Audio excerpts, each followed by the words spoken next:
ai hijam rajin hojik koiriba pong sadna leiriba issue kharada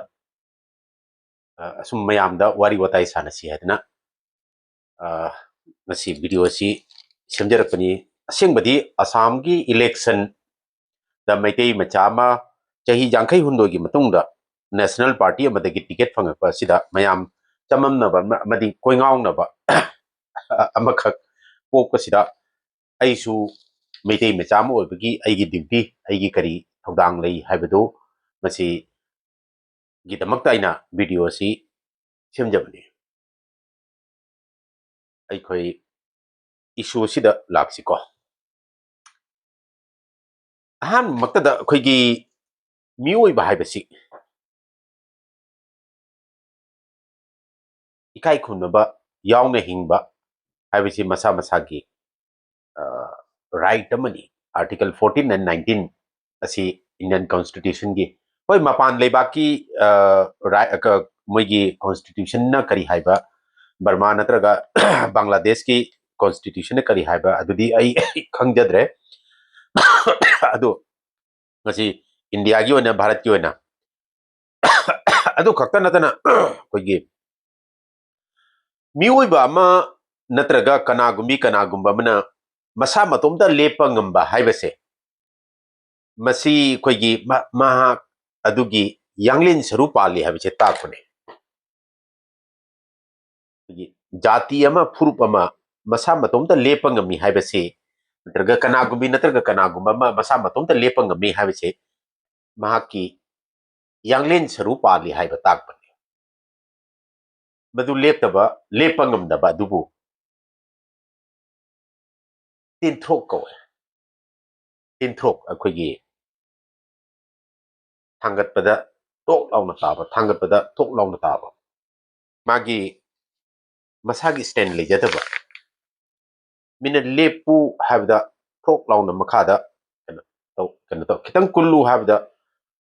koigi chak tingna makada hipkiba Manipur orabasu Assam orabasu Meetei sina tari se Manipur Assam Tripura Meghalaya Nagaland Bangladesh West Bengal da khara taye khara lei hai ai exactly makayam lei hai besidi khangjadre Uttar Pradesh te chu Brindavan da ti khara lei ai koi lai kari ka ai madu ai thodopadi khangjadre adu Delhi da the population khara yamna leira hujik Bangalore da su lei hana tai adu Bangladesh Myanmar Thailand da su khara lei hana tai adu Canada and European country da khara ti lei lapna chathraga su masai gi magi inbuilt software du change oiba yadabni na magi DNA da yaw kiba laina du change oiba yadabni Canada da leiraga su sai magi ngasai gi hauna lonja da do sum tawe DNA habidi deoxynucleic acid koi mayam puna mung hai DNA change check to DNA check to DNA habise Meetei mecha normal Meetei mecha madam ta hangaga yengo DNA habise kari no hai magi definition magi koigi translation asi my concept perception asi yamna lanna ulakani DNA se kari pasano do khangda min haine yadna sum haijaba yani marabsa hojik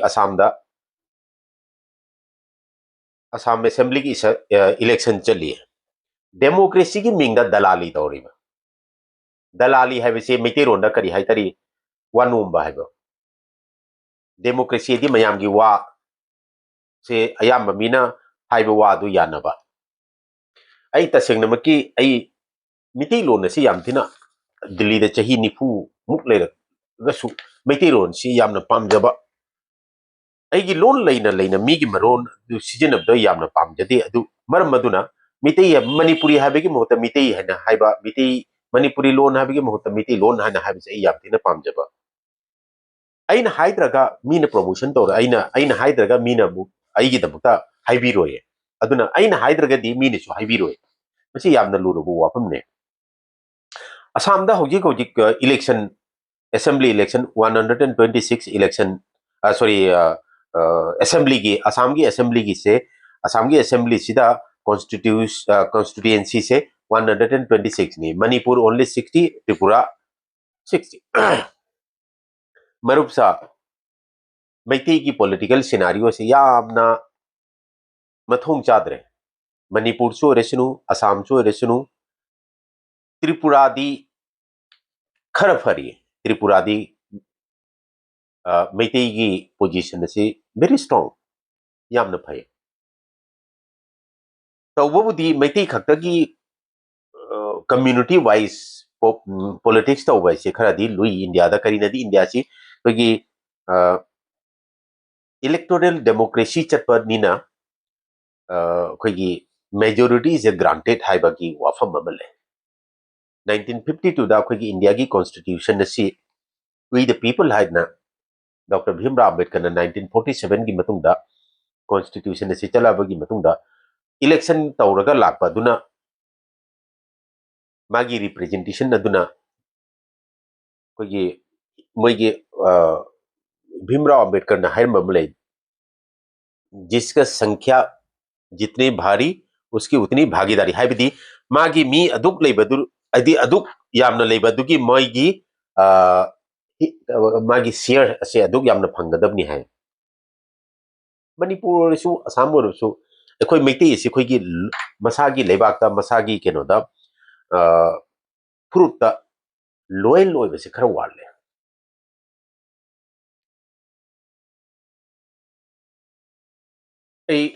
Assam की context से कौन लागे मणिपुर सिना majority Maiti होइबनिना Manipur सिदा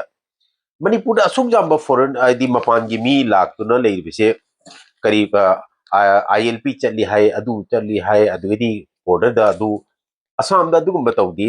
दिल्ली दा अदुगुम तौ अदु problem दी लेते मणिपुर दा अदु की मतिक ILP नत्रगा अदि इनर लाइन परमिट कुम करीगुम तौना तौना असुक याम्बा बिहारी असुक याम्बा कुकी का मायने लाम मणिपुर की पॉलिटिशियन ना मैती पॉलिटिशियन ना मैती पुलिस कांस्टेबल मैती police officer SI sub inspector सिंह अदुना लुपा चाम चाम चनी चनी लौरगा बिहारी सिंह बेंगोली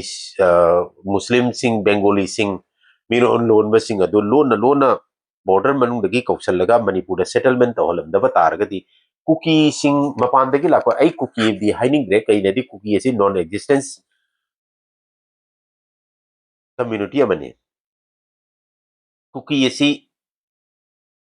नमफूदा मिंग असी नोमेनक्लेचर असी पीकिबा कनो फुरुब अमने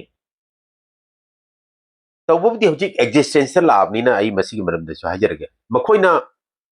मणिपुर एग्जिस्ट तौबा गा मोइना कमाइना तौई हाना अहानब मक्तदा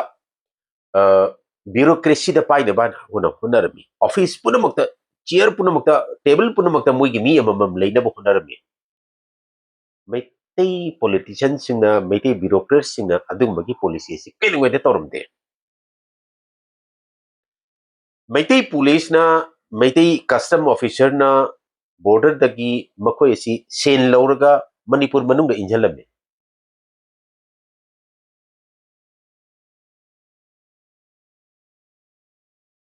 चिंग द पोस्टिंग तारे हाइदी अरुम होई हुमांग थोई हॉस्पिटल रे एडमिट होय मखोय ने पांगन कली से इम्फाल म्युनिसिपलिटी एरिया मनुंग पुलिस सोरेसनो कमांडो सोरेसनो IRB सोरेसनो चिंग द पोस्टिंग तारे हाइदी हुमांग थोय अरुम होय हॉस्पिटल रे एडमिट होय ओए मकुची MRI तो होले police constable police officer police SI school की ओजा प्राइमरी स्कूल की टीचर हाई स्कूल की टीचर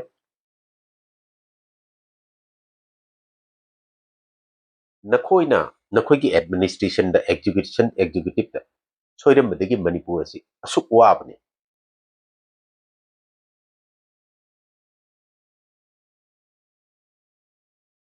नखोई की जुरिडिक्शन असी याम थिन पीए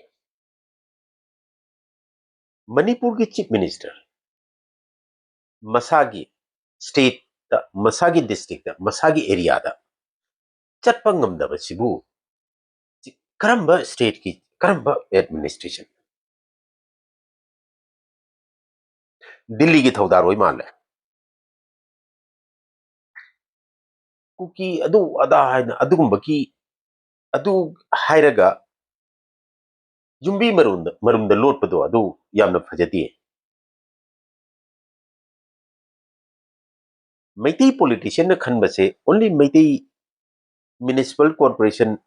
ꯊꯧꯕꯥꯜꯒ ꯑꯗꯨꯒꯩꯗꯤ ꯑꯩꯈꯣꯏꯒꯤ ꯕꯤꯁꯦꯟꯄꯨꯔꯒ ꯊꯤꯅꯨꯡꯒꯩ ꯕꯤꯁꯦꯟꯄꯨꯔ ꯑꯗꯨꯒꯩ ꯆꯨꯔꯥꯆꯥꯟꯄꯨꯔ ꯑꯁꯤ ꯃꯅꯤꯄꯨꯔ ꯅꯠꯇꯕ ꯑꯗꯨꯃꯥꯏꯅ ꯈꯜꯂꯦ ꯁꯦꯝ ꯑꯁꯥꯝꯒꯤ ꯃꯤꯇꯩ ꯑꯁꯥꯝꯒꯤ ꯃꯤꯇꯩ ꯁꯨ ꯂꯈꯤꯄꯨꯔ ꯍꯥꯏꯔꯤꯕ ꯃꯐꯝ ꯑꯁꯤ ꯃꯩꯇꯩꯒꯤ ꯃꯦꯖꯣꯔꯤꯇꯤ ꯑꯦꯔꯤꯌꯥꯅꯤ ꯃꯇꯝ ꯑꯃꯗ ꯃꯅꯤꯄꯨꯔꯒꯤ ꯑꯋꯥꯂꯥꯟꯗ ꯆꯍꯤ 8 ꯈꯨꯟꯇꯥꯛꯄꯗ ꯈ꯭ꯋꯥꯏꯗꯒꯤ ꯁ꯭ꯇ꯭ꯔꯦꯇꯦꯖꯤꯛ ꯑꯣꯏꯕ ꯄꯣꯖꯤꯁꯟ ꯃꯐꯝ ꯑꯁꯤꯗ ꯐꯝꯃꯒ ꯋꯥꯔ ꯔꯨꯝ ꯁꯦꯝꯃꯒ ꯂꯥꯟꯒꯤ ꯄ꯭ꯂꯥꯟ ꯑꯗꯨ ꯃꯐꯝ ꯑꯁꯤꯗꯒꯤ ꯁꯤꯟꯈꯤꯕꯅꯤ ꯈ꯭ꯋꯥꯏꯗꯒꯤ ꯂꯥꯏꯕꯛ ꯊꯤꯕꯗꯤ ꯂꯈꯤꯄꯨꯔ ꯑꯁꯤꯗ ꯉꯁꯤ ꯃꯩꯇꯩ ꯃꯆꯥ ꯑꯁꯤ ꯅꯨꯡꯗꯥꯡ ꯄꯨꯡ 9 ꯇꯥꯈ꯭ꯔꯗꯤ ꯃꯄꯥꯟ ꯊꯣꯛꯄꯗ ꯀꯤꯔꯛꯑꯦ ꯆꯠꯄ ꯉꯝꯃꯛꯇ꯭ꯔꯦ ꯃꯁꯤꯒꯤ ꯃꯔꯝ ꯃꯩꯇꯩ ꯃꯆꯥꯅꯤ ꯂꯈꯤꯄꯨꯔ ꯀꯣꯟꯁꯇꯤꯇ꯭ꯌꯨꯟꯁꯤ ꯑꯁꯤꯗ ꯑꯍꯥꯟꯕ MLA से बिहारी मचाने धोबी राम प्रसाद धोबी अदुई मतंगदा चौबे दुबे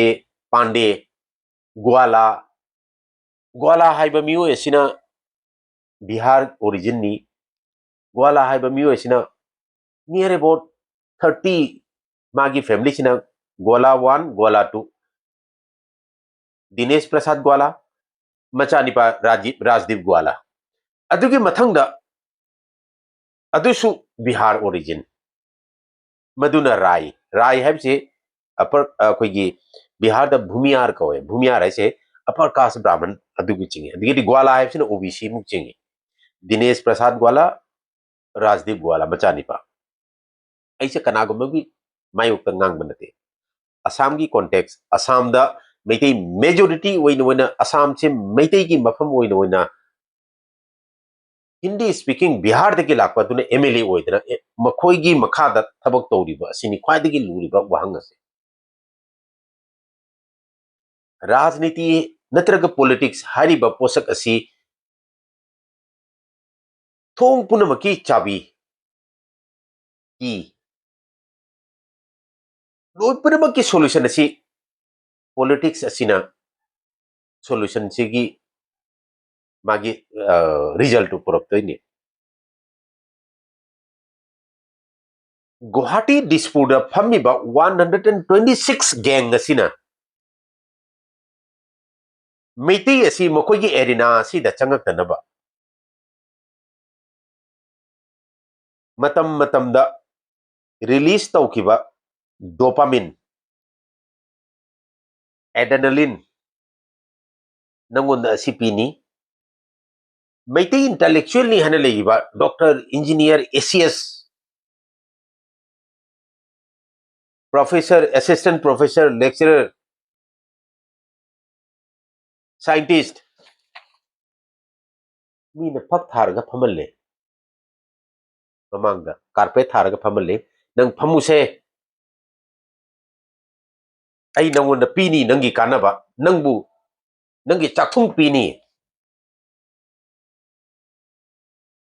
मैतै मचासिंगना हराव हराव तौरगा मागी नैरेटिव अदुदे एंगेज होना ले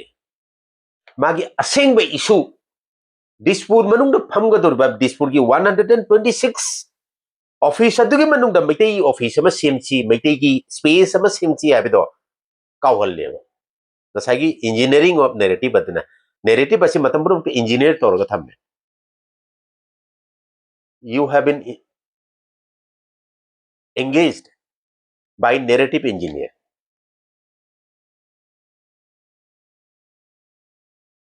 yamna laibak thireba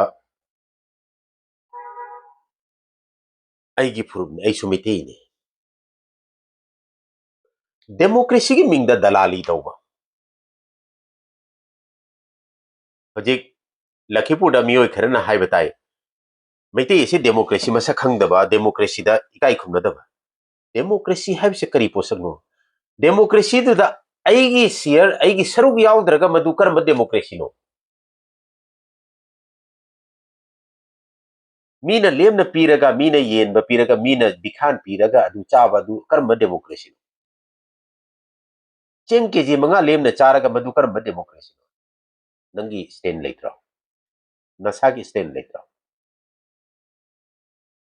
democracy ki mingda dalali to toksine mai se ikai betam ching democracy ki mingda dalali to ba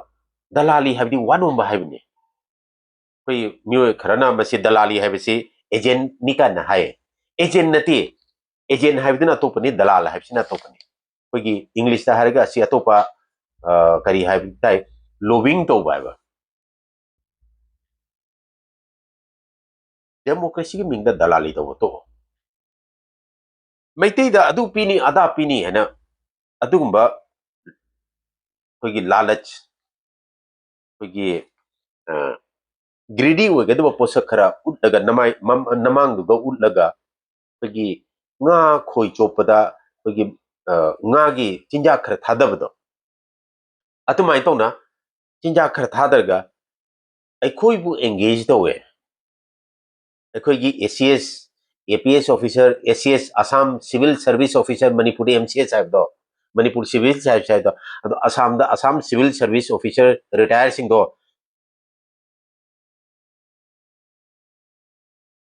karamba council pini phangani hena koitan tana dana le migi narrative ta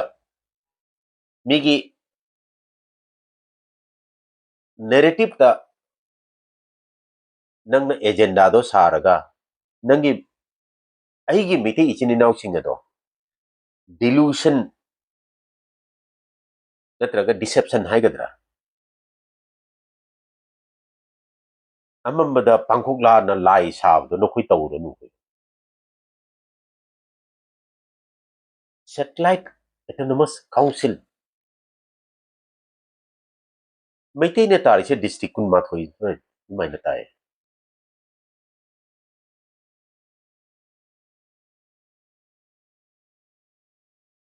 2024 da meitei lon ase associate official language hai haina dumai to na pire magi implementation implication magi result karino ngasi phawba sijinaraba hai official language ka associate official language ka basi khena bachin nokoina nasana masak khangdras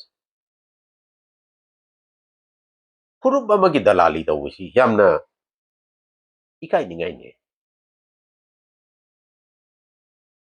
ultimate ti dispur manungda meitei amakak thambado nangi representative thabado madu ultimate goal do mi nangi aikoi gi target do mi nangi target do ni nang sire de isu si do ni ai sire de nang su si do ni bihar de gi lakwa sing aduna khoi si chahi kaya de gi line season mari nang ACS APS ori do ACS ori do professor assistant professor ori do mamang da le ma khoi gi ahan sing do mera chauba nongthombam vidyapati oja mera chauba subhankor kaji kutubudin makoina tawbiram adudagi ekhoi se ngasi mapan thokna ngasi nang ACS nang APS officer oid nang lecturer nang school gi oja tawna remittance mayamam lakta kaw krabo army da officer oidna police da officer oidna naim da paisa pusalokta charu khokna kupa naim sagai da leram ngasi nang building multiplex building gari thori do hana cycle phaw thawninga leram da ngasi gari thore namai to ikai dro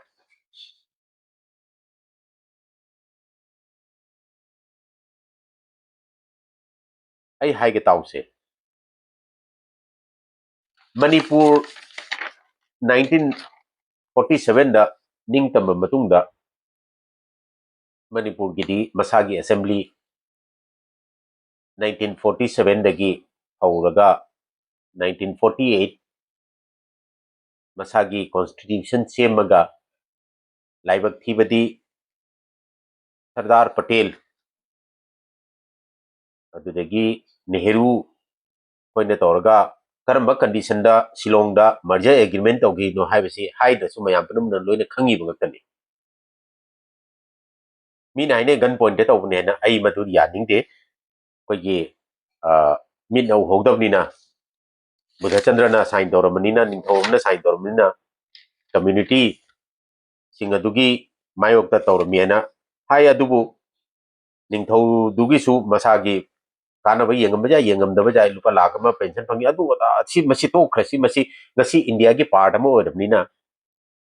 India की वारी सानसे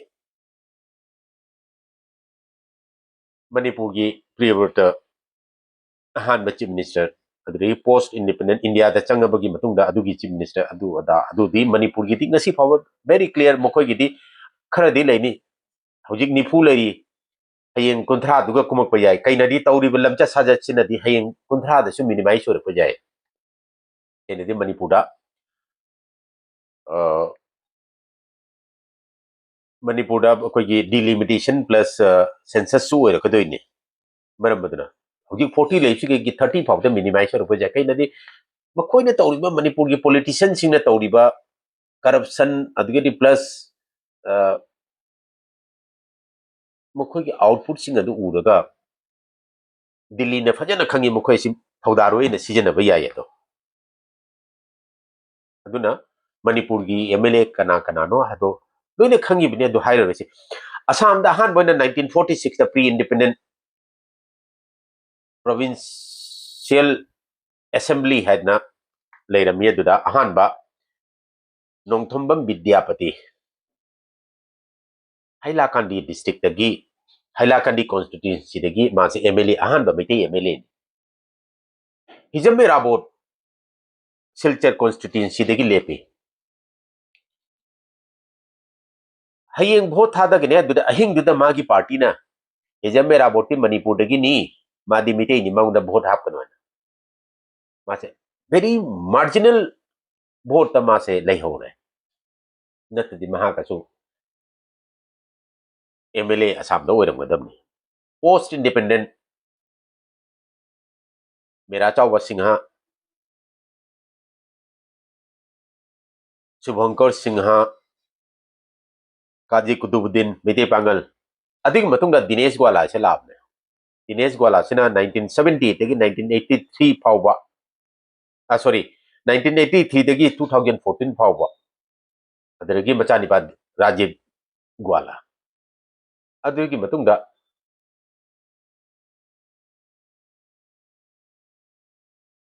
Rajdeep लोइना Bihar origin गतनी अखोगी Assam origin से indigenous people से मेरा जाऊबा शुभंकर काजी कुतुबुद्दीन लखीपुर हारिबा मफम बसी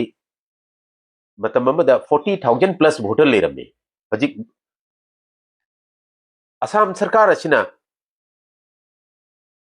फम्मीबा Lakhipur constituency सिगी MLA सिना Lakhipur constituency सि थुगायरगा bifurcate तौरगा मेटी के हम लेहोरी होजी खमगा 18,121 लेहोरे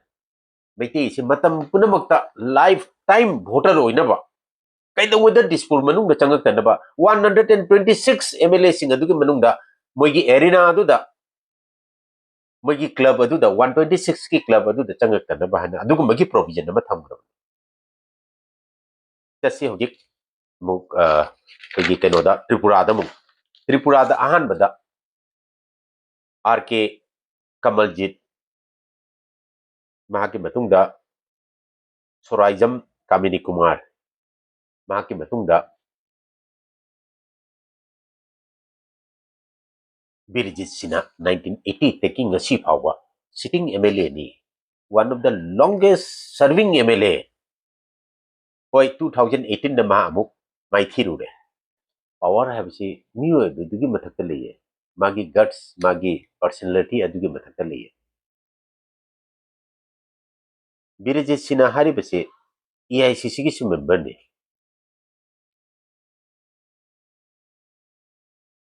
ngakningai ne manipur ngasi meitei kuki adu ada haina taw masi kai mate delusion deception amani masi mayam na haini ye meitei mangak lukthana chanaba naga mangak lukthana chanaba turan thaba na sanaba kumai delhi ne sanaba kumai local community masen phuna na khana na le karigama dispur manungda tripura gi capital manungda meitei mecha amana space occupy taw no le to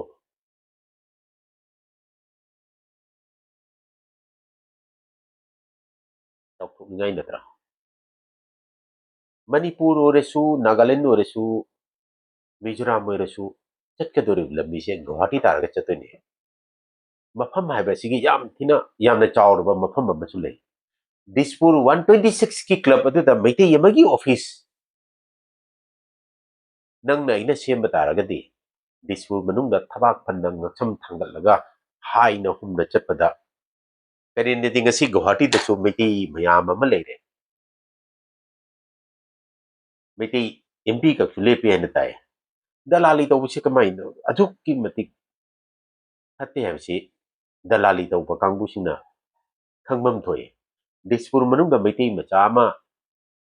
dispur ki 126 club ki manungda ekhoi space ama semna batawsi mayam aina haiba wafam asi yaning da batarga su engonda kari akaiba mate leite adubu long term da nanga iga soidamiki akaiba ido soidamiki lakani